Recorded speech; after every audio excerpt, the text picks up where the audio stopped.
اوس نوبت رسیدگی محترم حقجو سکتا چه تجارت وزارت اتاق تجارت رئیس ده میره باید. شکر. بسم الله الرحمن الرحیم. به اجازه حضار نهایت عزیز گرامی جناب رودین سر، جناب سید رودین شیخ بشار سر، جناب اسماعیل رئیس سر، حافظ سر، اساتید نهایت گرامی مانتون، محصلین نهایت عزیز، خواهران و برادران، السلام علیکم و روز همه شما بخیر.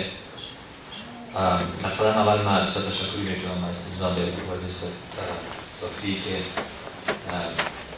اتفاق راهنمایی سمینار بسیار مهمی را گرفتن و تشکر ازشان میکنم که بنده تاخیر پسر بودن که باید اینجا صحبت بکنم و روی چالش‌هایی که در راستای ایجاد هماهنگی و بخاطر از بین بردن پولشویی در افغانستان و راه‌های حل از او بر مجال صحبت بودن.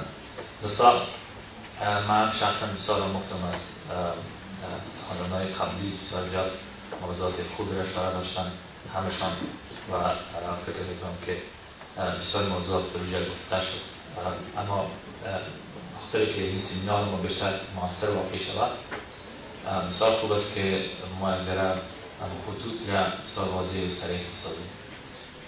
تا جایی که من برداشت کردم ما ذره مخلوط ساختیم فساد داخلی با مسئله پولشویی که این دو از هم باید کاملا تفکیک بکنیم. این دو یکی نیستند اما متنوع یکی دیگر هستند. پولشویی وسیله است برای کتمان فساد داری، پولشویی وسیله است برای استفاده از درآمدهایی که از فساد داری و پولشویی یک عاملی است برای استفاده نامشروع از پول نامشروع. فساد داری یک بخش جدا هست، اما پیش از اینکه من از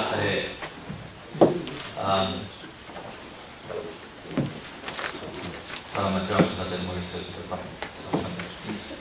پیش از اینکه من از چالش‌ها در راه مبارزه علیه تبدیل پولشویی در افغانستان موضوعاتی را می‌گوییم و بالاخره راه‌های حل را پیشنهاد می‌کنم. می‌خوایم موضوع نظر اقتصادی بگوییم و این است که برخلاف تصور اعتداد ممکن محصلین جهتشی دارند. فکرش پول است، خوب است که جزات این پول در اقتصاد بیا و این گردش کنه چی عوارض میتونه از اقتصاد داشته باشد، برعکس باعث ایجاد فرصت‌های کاری میشه و باعث به چرخش آمدن اقتصاد میشه. اما از نظر عملی این هم نیست. میخوایم که عوامل منفی که بالا اقتصاد میذاره با وجودی که یک عامل مثبت میتونه داشته باشه، یک نتیجه مثبت میتونه داشته باشه، برای هم اشاره بکنم که پیش از این باش بپردازیم.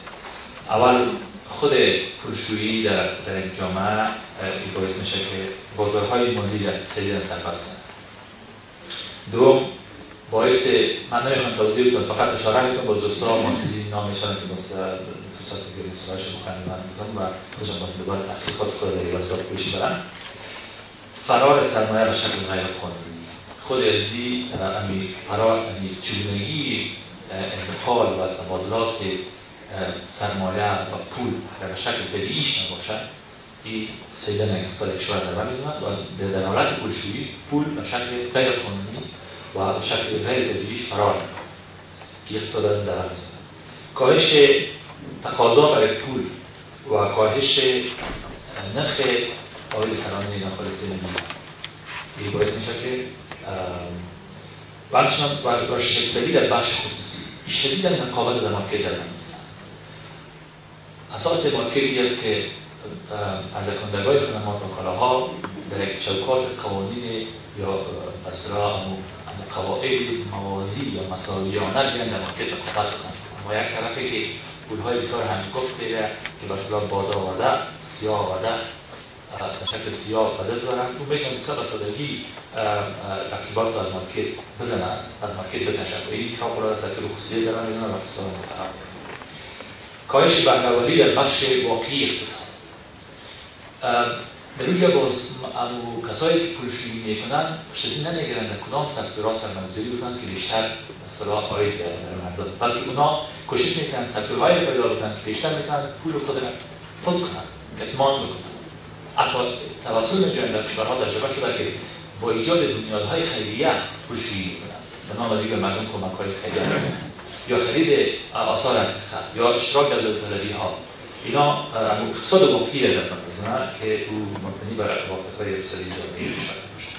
افزایش ریسک خصوصی‌سازی، یعنی به هر پیمانه‌ای که در این بخش پولشویی موجود باشد و اون پیمانه فرصت‌های که باعث میشه که دولت باید به سکتور خصوصی پیش من رو بخشد و او در نتیجه پولشویی‌ها و عوامل از او به مکانی مواجه میشه و او به رسم مواجه میشه و اکثرا مافیایی میشه و اون قدرت‌هایی که پولشویی میکنن امنا کوشش میکنن که چیزای مصادر خصوصی میشه اونها رو بخرن و پیش برن. تخدیر وجه اقتصادی کشورها در خارج از نظر سرمایه‌گذاری. چون مسئول سیاست خوب اشاره کردن که اگر پولشویی باشد یک نظر اقتصادی کشور در اقتصادی سیاه میره و برای سرمایه‌گذار بیرونی مارکت خوب نیست برش میگه مطمئن نمیشه. در مارکتی که اخبارش میده شود روی پول‌های بسیار هنگفتی وجود داره سیاه و اینجا در اقتصاد دخیل هستن مردم سرمایه‌گذاری نمیکنن و در افغانستان مخصوص در شرایط ما بر سرمایه‌گذاری بیرونی سازنده شده.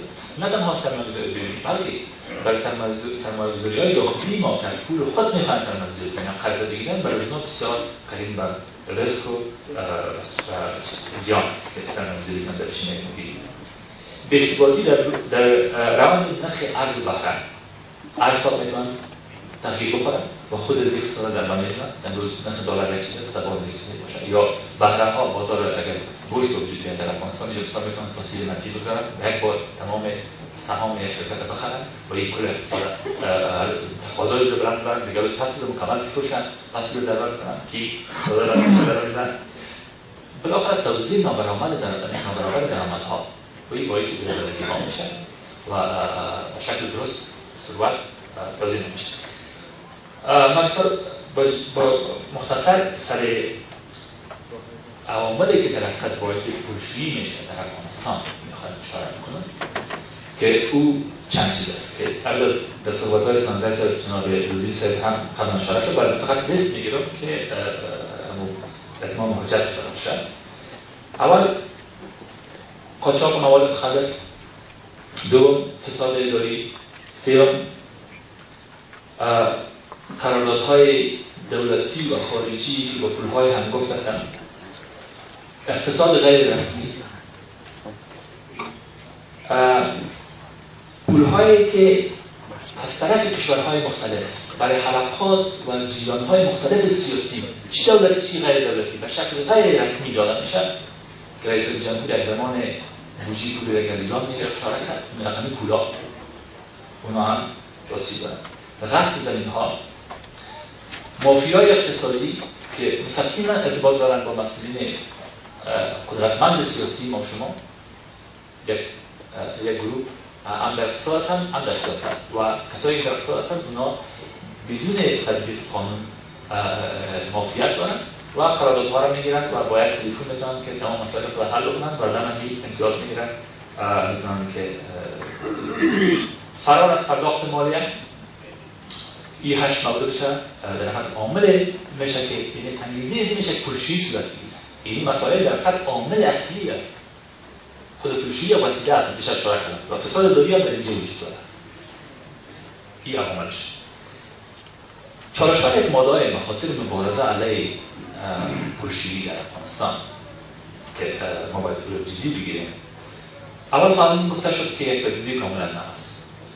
این آگاهی کامل و درست در قبال از این مسئله وجود ندارد. نه در بین مردم، نه در بین نهادهای دولتی، نه در جامعه مدنی ما شما نهادهای تقاضای تجارت و دیگر نهادها که فوق‌العاده چالش عمده هست. مرزهای طویلی که کنترل نمیشه 2430 کیلومتر مرز ما با پاکستان داره و هیچ نوع کنترل وجود نداره. در دامرکات کنترل که لازم هست وجود نداره. در میدانهای هوایی ما و مسئله منطقی از نظر منطقه جناب سنجت بسیار خوب اشاره کردن که یک محیط است در منطقه افغانستان در جای واقعیت داره که بیشترین پولشویی‌ها صورت می‌گیرد. شما اگر به دبی مراجعه بکنید بزرگترین سرمایه‌گذاری‌ها